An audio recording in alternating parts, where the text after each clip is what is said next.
Beauty hides everywhere if you're willing to look.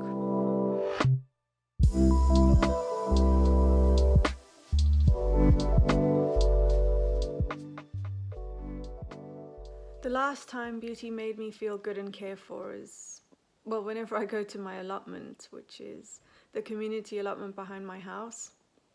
And recently all the spring wildflowers are blossoming and it's just awash with colour.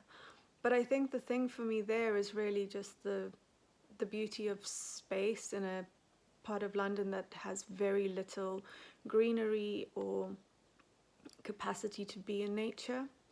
And this tiny little patch of land where I can grow just even some vegetables and some food feels really special to me.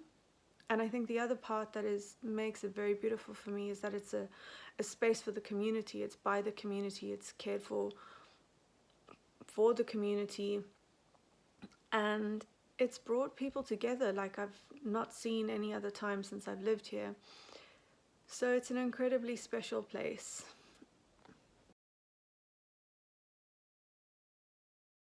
I add beauty to the world through art and ideas. And I use all different types of mediums to do that. Makeup is one of the mediums I use to create art and paint and draw and write. But I think my ideas are beautiful. And I'm proud of many of them. And that's a nice thing to feel. I think if we're brave enough to acknowledge what is beautiful and what isn't truly, perhaps it can. But I think it's bravery that will save us more so than beauty. I think beauty supports us and gives us something to fight for. But only we can save us.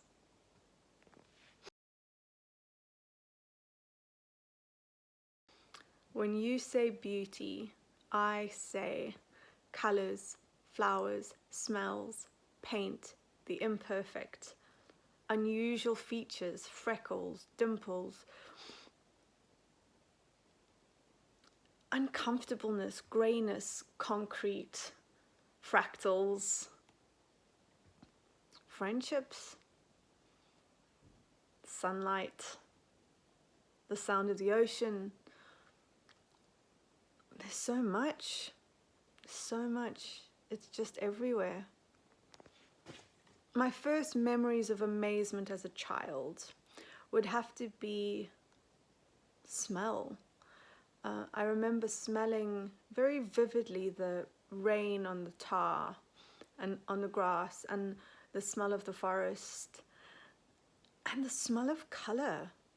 I've always been completely fascinated by the fact that you could smell colour, or that you could see a colour and smell something that wasn't in front of you. Beauty hides everywhere if you're willing to look. I see it whenever I look out the window. I see it in the stillness, I see it in the noise. I've been thinking a lot about what I've really been missing, and it's riding the train. Not because I need to get anywhere, but because it's when I'm sitting on the train, I have the time to really look at people, and I'm fascinated by faces. So when I'm sitting on the train, I look at people like I don't look at them at any other time of the day. I look at them as if I was painting them, as studying them and observing them to paint a portrait of them. And people that might be plain or unusual or incredibly beautiful in the conventional sense become interesting to me. And so I think it's really, beauty hides wherever you're prepared to look, and perhaps even be a little bit uncomfortable in looking. My life philosophy for feeling beautiful and fulfilled is learning to let go. It's learning to let go of preconceived ideas of beauty. It's learning to let go of our own insecurities. And I know that's not an easy thing. but it's an incredibly freeing and liberating thing, and freedom of self is really beautiful. It doesn't have to be all the time, but it can be moments where you can reflect back and say, for that moment I was free from the expectation of society, the expectation of my partner, the expectation of my friends. So there's an incredible fulfillment in learning to let go. How do I describe the feeling of beauty and the inspiration? When I close my eyes and put my face to the sun, I can feel and see the colors of the rays. That's a sensation of beauty. They're all rainbow colors.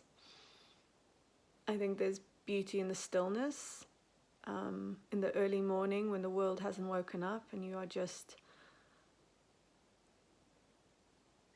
with the world and yourself.